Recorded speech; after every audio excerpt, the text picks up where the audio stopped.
귀하신 하나님의 말씀은 루키서 3장 1절부터 5절 다 같이 합독하겠습니다. 시작.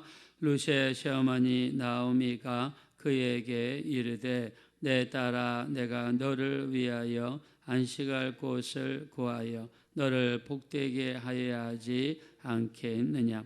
내가 함께 하던 하녀들을 둔 보아스는 우리의 친족이 아니냐. 보라 그가 오늘 밤에 타작마당에서 보리를 까불리라. 그런즉 너는 목욕하고 기름을 바르고 의복을 입고 타작마당에 내려가서 그 사람이 먹고 마시기를 다 하기까지는 그에게 보이지 말고 그가 누울 때에 너는 그가 눕는 곳을 알았다가 들어가서 그의 발치 이불을 들고 거기 누우라. 그가 내 할 일을 알게 하리라 하니 루시 시어머니에게 이르되 어머니의 말씀대로 내가 다 행하리다 하니라. 아멘. 우리가 룻기서는 1장부터 4장으로 구성되어 있는데요. 룻기서에서 발견할 수 있는 한 가지가 뭐냐면 기도하는 장면이 한 번도 나오지 않습니다. 여기에서 하나님께 맡기고 하나님께 기도하는 어떤 그런 장면이 없습니다. 근데 한 가지 특이한 사실이 있어요. 이들은 이들의 삶 속에서 이미 주어진 하나님의 말씀에 순종하는 모습만 나와 있습니다. 이미 이들에게 알려져 있던 하나님의 말씀, 예를 들면 기업 물을 것은 이미 알려져 있는 하나님의 제도입니다. 이스라엘 백성이라면 모든 이스라엘 백성들이 알고 있는 고엘 제도 다 모든 백성들이 알고 있습니다. 자, 근데 이 룻기에서 특이한 점은 이미 주어진 말씀을 살아가는 삶 속에서 자신을 죽이고 그 말씀에 순종했을 때 나타나는 결과가 얼마나 큰 것인 것을 우리에게 보여주고 있습니다. 우리도 마찬가지죠. 우리도 하나님 말씀을 너무 많이 알고 있습니다. 어쩌면 말씀의 홍수 시대에 살고 있어요. 유튜브라든가 극동방송이라든가 우리가 방송을 통해서 얼마나 많은 설교를 홍수와 같이 듣고 있는지 모릅니다. 근데 듣기는 많이 듣고 있지만 정작 우리의 삶 속에서 그 말씀을 붙잡고 행동으로 옮기려는 모습은 그렇게 많지가 않습니다. 자, 오늘 루세의 모습에서 볼 수 있는 것은 정말 주어진 환경과 상황 어느 것 하나라도 이렇게 쉬운 것은 없어요. 마음에 드는 것은 없습니다. 그렇지만 이 루세의 모습에서 알 수 있는 것은 하나님의 말씀이라면 자신을 희생하며 헌신하려는 그런 마음이 루세의 마음속에 가득 차 있습니다. 자, 실제로 나오미 집안과 가까운 친족은 보아스 말고도 더 있습니다. 자, 근데 왜 하나님께서 보아스의 집으로 인도하셨을까요? 하나님께서 루세의 행동을 보았을 때 루세의 행동과 말이 너무 예쁘거든요. 하나님께서 보셨을 때 루세의 말 한마디 한마디가 너무 예쁘거든요. 루세의 행동 하나하나가 하나님 보실 때 너무나 예쁘단 말입니다. 자, 예를 들면 여러분이 어르신들입니다. 내가 딸이 있고 아들이 있으면 여러분 교회에서 아니면은 딸이 데려왔거나 주변에서 선이 돌아왔을 때 여러분이 딱 봤을 때 말하는 것도 예쁘고 행동하는 것도 예쁘고 여러분 그것들이 눈에 보이지 않습니까? 그래서 저는 하나님께서 룻은 분명히 이게 나오미 집안은 보아스보다 더 가까운 집안이 있음에도 불구하고 하나님께서 보아스로 인도하신 것은 룻의 말과 행동이 하나님 마음에 너무 들었기 때문입니다. 자, 오늘 나오미가 한 행동은 약간 이상합니다. 자, 자기 며느리한테 치장을 하게 만들어요. 너는 목욕을 해라. 몸에 향기 나는 것을 발라라. 옷에 예쁜 것을 하고 준비를 하라는 거예요. 그리고 보아스가 잠들었을 때 그 발 밑에 쪽에 이불 속에 들어가서 누우라는 겁니다. 자, 여러분 우리가 얼른 봤을 때 이거는 합당한 일이 아니죠. 여러분 아무리 남편이 죽었고 혼자 젊은 가부가 되었어도 젊은 가부가 아무리 이렇게 선을 베풀어주고 아무리 이렇게 좀 돈이 좀 있고 한다고 해서 아무 남자의 이불 속에 함부로 들어간다? 이거는 맞지 않는 일이에요.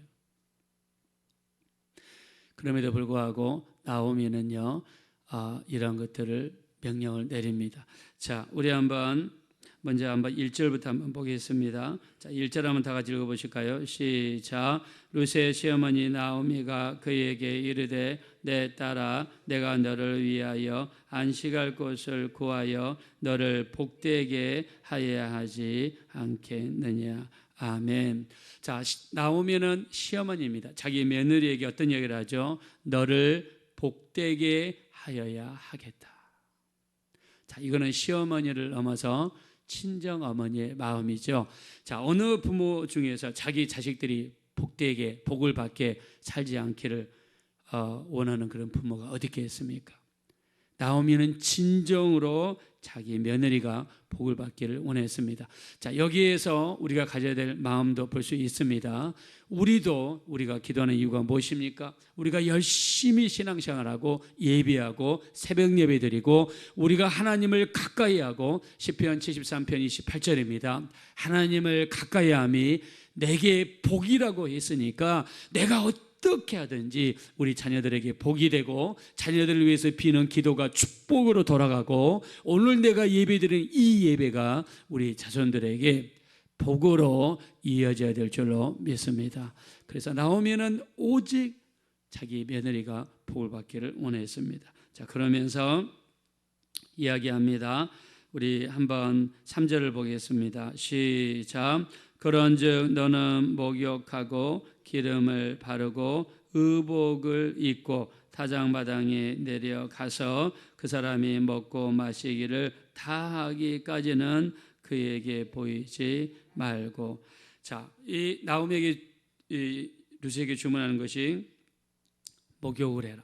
자, 기름이라는 것은 사람의 몸에서 좋은 냄새가 나는 그런 기름입니다. 그래서 순전한 향유 나드 한 근, 바로 예수님께 300데나리온 가치의 이 향유를 드렸던 여인처럼, 자, 여자들이 시집갈 때 이런 향유를 가져간다 그래요.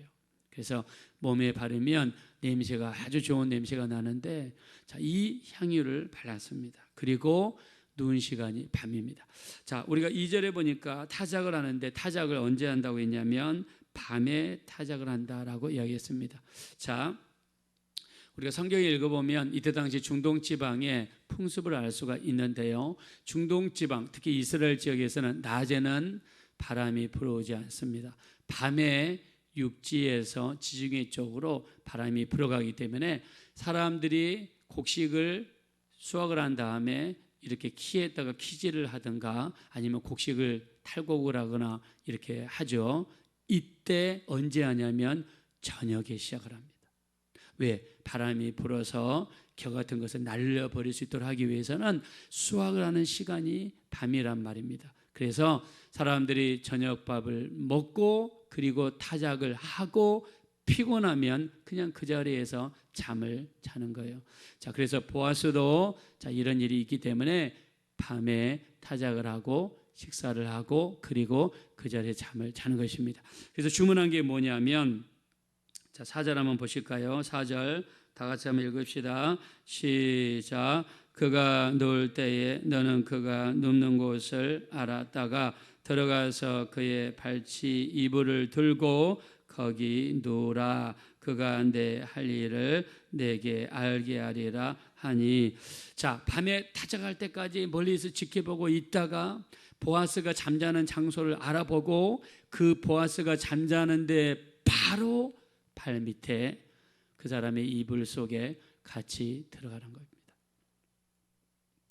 자, 이렇게 하는 행동은요, 어떻게 보면 굉장히 분명히 단정하지 못하고 약간 방탕한 짓 같습니다. 자, 그러나 이렇게 한 이유는 기업 물을 제도, 고엘 제도를 이해하면 그 모든 것을 이해할 수 있습니다. 자, 기업 물을 자를 히브리어로 고엘이라고 그랬죠. 자, 기업 물은다는 뜻이 무엇이냐? 친척 중에서 가난해 가지고 땅을 팔았어요. 그러면 친척 중에 가까운 친척 중에 부자가 있다 그러면 그 땅을 사주는 것입니다. 이게 기업을 모르는 거예요. 그리고 자기 이름으로 하는 것이 아니라 그 집안 이름으로 그 땅을 등록해 주는 제도입니다. 만약에 그 집 중에서 자식이 없이 그 집 남자가 죽었어요. 근데 젊은 미망이만 남았습니다. 그러면 가까운 친척 중에서 그 여자를 자기의 부인으로 자기가 결혼할 수가 있습니다. 대신에 거기서 태어나는 자식은 자기 호적에 올리는 것이 아니라 그 집의 호적에 올리는 것이에요. 이것이 바로 고엘 제도입니다. 자, 그래서 지금 이 룻은요, 보아스의 기업을 물을 친족이 되는 거죠. 그래서 보아스가 딱 일어났을 때 이 룻이 밑에 누워 있을 때 놀라지 않았습니다. 자기가 즉각적으로 고엘 제도를 생각이 된 거죠. 자, 우리 한번 그에 대한 이야기가 밑에 나와 있는데요. 자, 우리 한번 읽어보겠습니다. 우리 7절부터 한번 8절까지 한번 읽어보겠습니다. 시작. 보아스가 먹고 마시고 마음이 즐거워 가서 곡식단 더미의 끝에 눕는지라 룻이 가만히 가서 그의 발치 이불을 들고 거기 누웠더라. 밤중에 그가 놀라 몸을 돌이켜 본즉 한 여인이 자기 발치에 누워 있는지라. 아멘. 자, 밤에 누가 좀 있는 것 같아요. 그래서 보니까 여자가 누워 있습니다. 그때 룻이 이야기를 합니다. 자, 우리 한번 9절입니다. 다 같이 읽읍시다. 이르되 내가 누구냐 하니 대답하되 나는 당신의 여종 룻이오니 당신의 옷자락을 펴 당신의 여종을 덮으소서. 이는 당신이 기업을 물을 자가 됨이니이다 하니. 아멘. 자, 너는 누구냐? 놀랐겠죠. 당연히 당신의 여종 룻입니다. 그러면서 룻이 뭐라고 하냐면 당신의 옷자락을 펴서 누구를 덮어달라고 그랬습니까? 나를 덮어주십시오. 자, 여기서도 두 번째 중동 지방의 풍습을 알 수가 있는데, 자, 남자가 자기 옷자락을 펴서 여자에게 덮어준다는 것은 이 여자의 평생 보호자가 되겠다는 의미이고요. 일평생 이 여자와 결혼해서 이 여자를 지키겠다는 그런 의미의 표현입니다. 자, 그러면서 룻이 이렇게 이야기하죠. 당신의 옷자락을 내게 펴주십시오. 이 말은 일종의 청혼을 한 겁니다. 당신이 나의 일평생 보호자가 되어 주십시오 라고 하면서 당신을 사랑하기 때문입니다. 당신이 잘생기기 때문입니다가 아니라 뭐라고 이야기했습니까? 당신이 기업 물을 자가 됨이니이다 라고 이야기한 거예요. 자, 기업 물은다는 데서 뭐냐면 가까운 친척 중에 자기를 부인으로 맞이해달라는 거예요. 그리고 우리에게서 태어난 자식이 있으면 우리 집안의 가문에 올려달라는 것입니다. 즉 고엘 제도를 이야기하는 것이고 하나님이 정하신 그 법에 지금 룻은 순종하고 있는 것입니다. 자, 우리 한번 객관적으로 살펴보겠습니다. 보아스는 룻을 부를 때 뭐라고 했냐면 딸이라고 불렀습니다. 자, 딸이라고 불렀다 그러면 보아스의 나이가 적을까요, 많을까요? 알 수 있는 것은 많다는 것을 알 수 있어요. 자, 그리고 보아스가 재산이 있는 사람인 것 같습니다. 그러나 아주 많은 사람 같지는 않습니다. 아주 많았으면 돈으로 무엇인지 했겠죠. 자, 그러나 어느 정도 있는 것 같은데 이때까지 장가를 갔을까요, 안 갔을까요? 저도 이것에 대해서 많이 찾아봤는데 안 갔을 가능성이 많았다는 거예요. 자, 여러분, 남자가 나이가 많도록 장가를 가지 못했다면 어떤 뜻일까요? 그 사람의 댐댐이가 좀 이렇게 그렇게 뛰어날 가능성은 많지 않다는 거죠. 자, 그러면 생각해 보겠습니다. 젊은 룻의 입장에서 봤을 때 자기가 사랑하는 마음도 없어요. 그렇게 외모적으로 특출한 남자도 아니에요. 또 거기에다가 나이도 많이 먹었습니다. 근데 룻이 이 남자를 향해서 당신의 옷자락을 내게 덮으소서 이렇게 이야기한 것은 어떤 감정보다도 어떤 조건보다도 룻이 가장 중요하게 생각했던 것은 하나님의 말씀이었던 것입니다. 할렐루야. 하나님의 말씀에 순종하고자 하는 룻의 모습을 저는 여기에서 볼 수 있다고 생각합니다. 환경을 초월하고 나이를 초월하고 세상의 그 어떤 조건도 초월해서 오직 하나님의 뜻을 이루고자 하는 그 룻의 마음, 저는 이 마음을 우리 하나님께서 아주 기쁘게 예쁘게 보셨다라고 생각합니다. 자, 그래서 룻은 바로 이런 하나님의 말씀에 순종하고자 하는 그런 마음이 있다는 것입니다. 자, 우리가 성경에도 이런 어떤 결단하는 마음, 하나님 말씀대로 순종하고자 하는 이런 굳건한 그런 마음을 몇 군데 찾아볼 수가 있죠. 첫째는 여호수아입니다. 자, 여호수아는요, 우리 여호수아 24장 15절에 보면 너희가 오늘 섬길 자를 택하라. 오직 나와 내 집은 여호와를 섬기겠노라 라고 고백했습니다. 자, 하나님께서 여호수아를 쓰셨고 여호수아에게 복을 주신 이유가 무엇입니까? 그 심령 속에 너희가 오늘 섬길 자를 택하라. 오직 나와 내 집은 하나님만 섬기겠다는 결단하는 마음이 있었기 때문입니다. 자, 여기서 여러분에게 축복하겠습니다. 여러분 어떤 상황 속에서도 여러분과 여러분의 자손들은 오직 우리 주 예수만 섬기는 귀한 가정이 되어지시기를 예수 이름으로 축원합니다. 자, 우리가 다니엘도 마찬가지입니다. 다니엘도 뜻을 정하여 왕의 음식과 포도주로 자신을 더럽게 하지 아니하리라 결단했다고 그랬습니다. 자, 왕이 먹는 음식과 포도주는요, 우상에게 먼저 제사드린 음식이었습니다. 그걸로 나를 더럽히지 아니라 결단할 때에 하나님께서 주변 사람들을 쓰셔서 이 다니엘을 도와주는 놀라운 역사를 베풀어 주셨습니다. 자, 우리도 이 마지막 시대를 살고 있습니다. 우리를 더럽게 하는 수많은 것들이 있어요. 특히 마태복음 15장 18절에 보니까 마음에서 나오는 것이 사람을 더럽게 하나니 마음에서 나오는 것은 악한 생각과 살인과 간음과 음란과 도적질과 거짓 증거와 해방이니 이런 것들이 사람을 더럽게 한다 그랬습니다. 자, 우리가 짓는 죄가 우리를 더럽게 한다고 그랬어요. 마지막 때 우리도 결단해야 됩니다. 하나님의 성전으로서 예수님의 신부로서 세상의 죄로부터 여러분이 죽기까지 죄와 싸우고 거룩하게 유지할 수 있는 그런 결단이 여러분에게 있으시기를 예수 이름으로 축원합니다.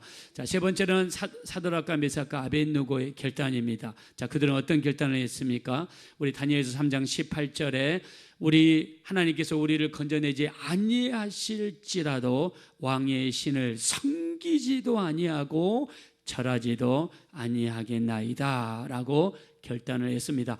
자기 몸에 칼이 들어온다 할지라도 지금 당장에 죽는다 할지라도 우상에게 절하지 아니하려는 결단을 했을 때 어떤 여사가 나타났습니까? 풀무불에서도 건져내시고 나중에 느부갓네살 왕이 이렇게 이야기하죠. 사드락과 메삭과 아벳느고의 하나님을 찬송하올지라 그들의 하나님을 경솔히 말하는 자는 그 사람을 두 개로 쪼개고 그 집을 거름더미로 만들 것이라 라고 하면서 이들의 하나님만큼 사람을 구원하는 다른 신을 보지 못하였노라 하면서 사드락과 메삭과 아벳느고를 더욱더 높이는 역사가 나타났습니다. 자, 우리 마리아도 마찬가지죠. 마리아도 하나님의 영이 내게 임하시리니 내가 아들을 낳을 것이다. 이런 일이 어떻게 내게 이루어지겠나이까? 라고 할 때 하나님께서 너를 통해서 일을 한다는 이야기를 하시죠. 그때 마리아가 고백합니다. 주의 여종이 오니 주의 뜻대로 내게 이루어지니이다 라고 순종할 때 처녀의 몸에 임신하는 역사가 나타났습니다. 마리아는요, 임신을 하게 되면 주변 사람들의 눈총과 잘못하면 돌을 맞을 수도 있다는 걱정이 있지만 하나님 말씀에 순종했을 때 하나님의 놀라운 역사가 나타났습니다. 오늘 룻도 마찬가지입니다. 남자의 발밑에 가서 눕는다, 어려운 일이죠. 마음에도 없는 어떤 결혼을 강제로 한다, 쉬운 일이 아니지만 룻은요, 하나님의 말씀, 기업 부르는 제도에 순종하고자 했을 때 하나님께서는 상상할 수 없는 놀라운 역사를 베풀어 주셨습니다. 환경적으로 조건적으로 우리 마음에 설령 맞지 않다 할지라도 우리가 순종해야 되는 것이 바로 하나님의 말씀이 되어야 될 줄로 믿습니다. 말씀에 순종하는 것이 우리에게 복이고 말씀대로 따라가는 것이 하나님의 축복을 향하는 발걸음이 되어주는 줄로 믿습니다. 말씀에 순종하시는 복된 삶이 되셔서 하나님이 주시는 놀라운 축복으로 가득한 여러분과 여러분의 가정이 되어지시기를 예수님의 이름으로 축원드립니다. 이 시간 기도하실 때 우리 어떤 상황 속에서도 하나님의 말씀에 순종하는 우리 마음이 있게 하시고 결단하는 인생이 되어 주셔서 말씀에 순종하는 것이 우리에게 놀라운 축복이 된다는 사실, 행동으로 옮길 수 있는 우리 모두가 되어줄 수 있도록 도와달라고 우리 합심으로 간절히 기도하겠습니다. 허락하시고 잡으라시 하나님 진심으로 감사합니다. 우리 하나님, 우리가 이 땅에서 살면서 우리가 때로는 마음에 내키지 않고 때로는 우리가 마음에 차지 않고 객관적으로 감정적으로 우리 통하지 않을 때도 있습니다.